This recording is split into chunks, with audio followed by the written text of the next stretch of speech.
I'm here today with 4 lovely variations on running stitch, and I've just laid my running stitch in waiting to be embellished. These are good for using a thicker yarn, a thicker thread that can be shown off, and today I'm using all 6 strands of stranded cotton, and the first one is whipped running stitch, and as you can see I'm just going down from the top on each running stitch and whipping the thread around it. You could easily do this by going upwards instead, but it makes a really pretty edge. It's useful for all sorts of things, and it's one of my absolute favourites. It's a whipped running stitch. The next one is laced running stitch, and it's very similar. I'm going to start off going down through one running stitch, but then up through the next.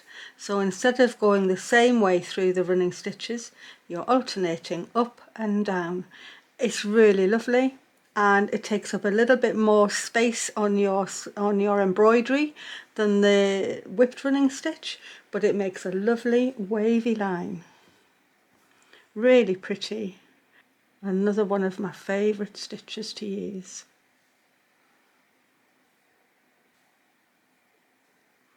So that is laced running stitch. Occasionally you might see this called threaded running stitch.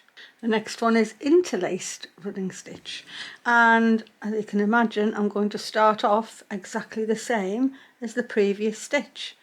Up one running stitch and down the next one.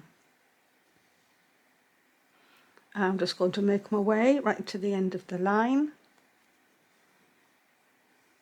These stitches are so lovely for showing off a special thread. This lovely variegated one is just looking gorgeous, threaded through the green.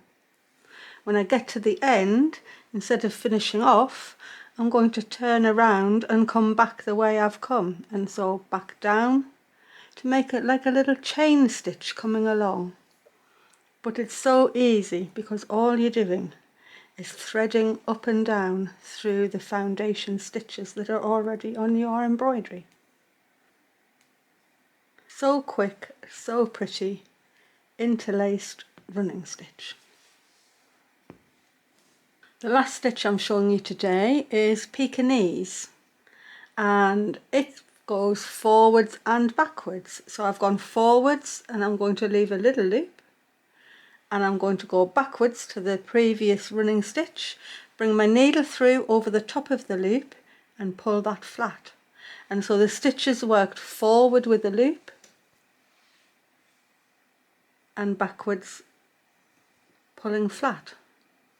And in this way you work along making a little lacy edge.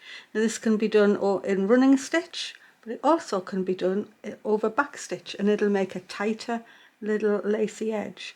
It's really nice however you do it, and you can leave the loops as long or as tight as you want to leave them. This is showing up really nicely with the variegated thread. I hope you're enjoying these little stitch tutorials. If you do, please press the like button and check out some other videos on my channel, because there's all sorts around and my little stitch library is just starting to build up quite nicely. And that completes Pekingese. Thank you for watching.